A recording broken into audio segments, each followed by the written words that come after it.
আমাকে আমাকে কাজটি করতে হবে, তোমাকে বইটি পড়তে হবে, তাদেরকে ফুটবল খেলতে হবে।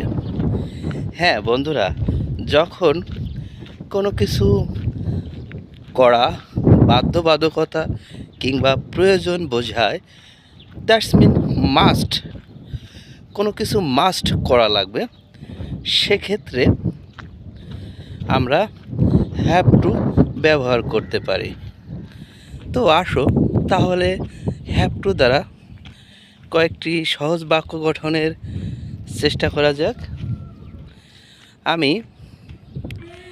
আমাকে বইটি পড়তে হবে। I have to read the book. আমাকে স্কুলে যেতে হবে। I have to go to the school. আমাকে ভিডিও তৈরি করতে হবে। I have to make video.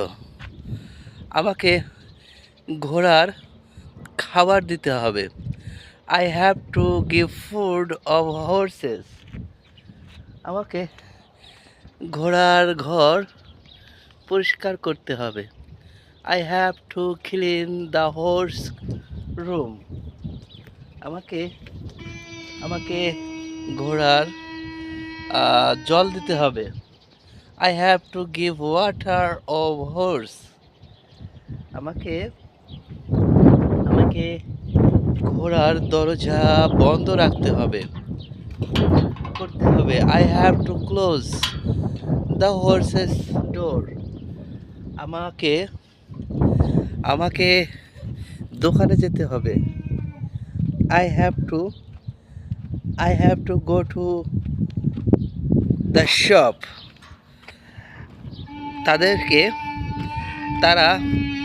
তাদেরকে বিকালে ফুটবল খেলতে হবে। They have to play football in the afternoon. তোমাকে বইটি পড়তে হবে। You have to read the book. এখন যদি বলি, তোমাকে কি বইটি পড়তে হবে? Do you have to read the book? আমাকে কি দোকানে যেতে হবে? Do I have to go to the shop? আমাকে কি মাঠে যেতে হবে?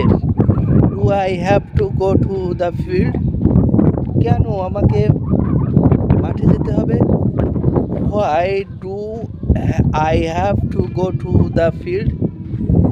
কেন আমাকে স্কুলে যেতে হবে? Why do I have to go to the school? কিভাবে আমাকে বাজারে যেতে হবে? How do I have to go to the market?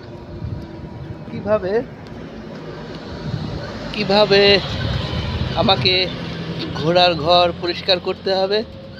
How do I have to clean the horse's room? কিভাবে আমাকে উটের খাবার দিতে হবে? How do I have to give food of horse's? Okay, my dear honorable and lovely viewers, at the same way, we can make a lot of sentences for practicing purpose. I know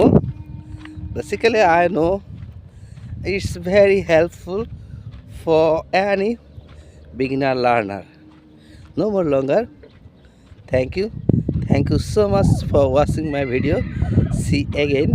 Bye bye.